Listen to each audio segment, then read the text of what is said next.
Akkam jirtu daawwattoota kiyya. Yeroo baay'ee beekumsa barbaachaaf barumsaaf gara teekinooloojii addunyaa kanaan dhufna yookaan gara sooshaal miidiyaa kanaan dhufna. Garuu barnoota nuti argannu baay'een isaa afaan keenyaa hin argamu. Moora afaan ittiin sooshaal miidiyaa kanarraatii beekumsa argataa oollu afaan Ingiliffaadha. Kuni afaan intarnaashinaal laanguweejiidha waan ta'eef daran babal'atee guddatee afaan sanaan barnoonni hedduun darbaa jira. Garuu immoo akkuma afaan biyya keenyaatti fudhannee ilaalle afaan biyya keenyaa keessaa afaanota hedduudhaan barnoonni teekinooloojii barnoonni garaa garaa darbaa oola jechuudha. Haa ta'u garuu afaan Oromiffaa yoo fudhannee ilaalle baay'ee muraasa yaaliin tokko jira ijoollee keenya teekinooloojii walitti dhiyeenya qabanii yaalii isaan godhanii jira. Haa ta'u garuu baay'ee xiqqaa waan ta'eef maaliif beekumsa qabnu karaa sooshaal miidiyaa waliif hin qoodnu kan jedhuun hinaaffaadhuma kanarraatii gara sooshaal miidiyaa dhufuuf dirqameera jechuudha. Kana yeroon isiniin jedhu beekumsa bal'aa qabaaddeetu hin taane kan mana barumsaatti argadhee fi kan muuxannoo hojii keessatti argadhe yoon hiriyoota koof hawaasa koof qoode tokkoffaa guddina afaan keenyaaf gahee guddaa taphata. Lammaffaa namoota afaan Ingiliffaa kana rakkatanii beekumsa argachuu qaban itti hanqatu qaawwa sana ni guutadhee yaada.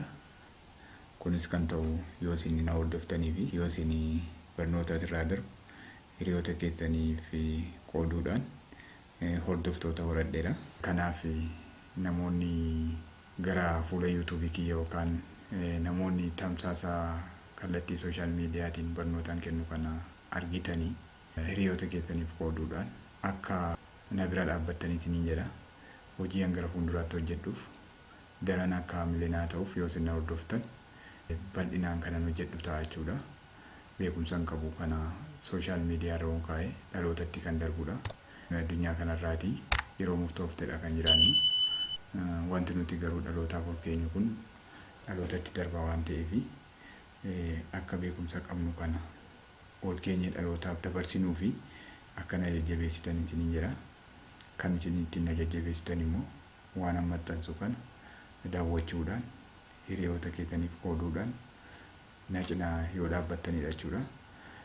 Kanaaf guyyaadhaarraa kaasee eessaa ka'uun qabaa kan jedhuu fi akkuma dura isinii kaase moorii beekumsan qabu teekinooloojii irrattidha waan ta'eef teekinooloojii keessaa immoo kompiitar saayinsiin ogummaa kiyya waan ta'eef achirraa ka'uun qabaa kan jedhu gorfadheetti seeneera jechuudha.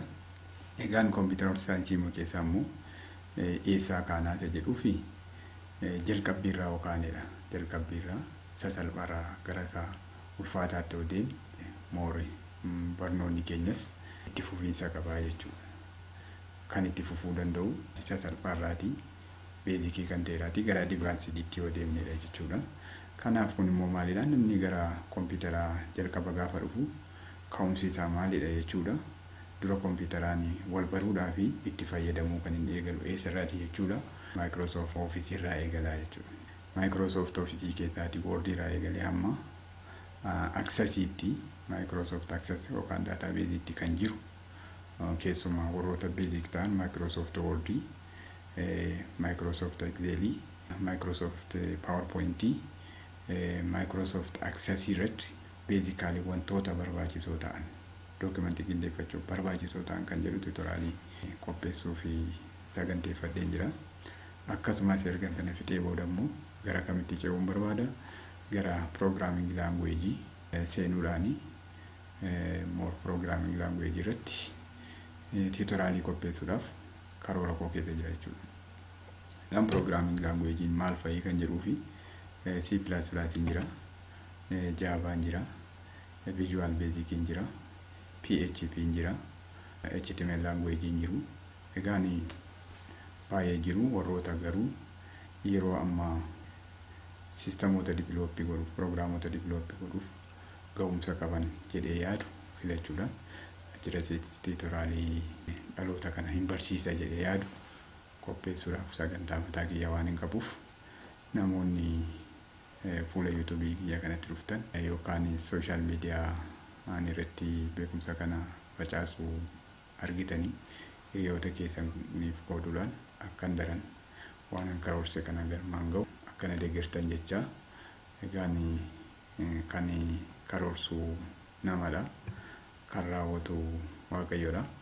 Egaan yoo Waaqayyo jedhe wantoota kana nan raawwadha abdiin qaba. Kanaaf namoonni guyyaa irraa kaastanii wantoota ni sooshaal miidiyaa irratti maxxansu akka hordoftan isiniin jedha.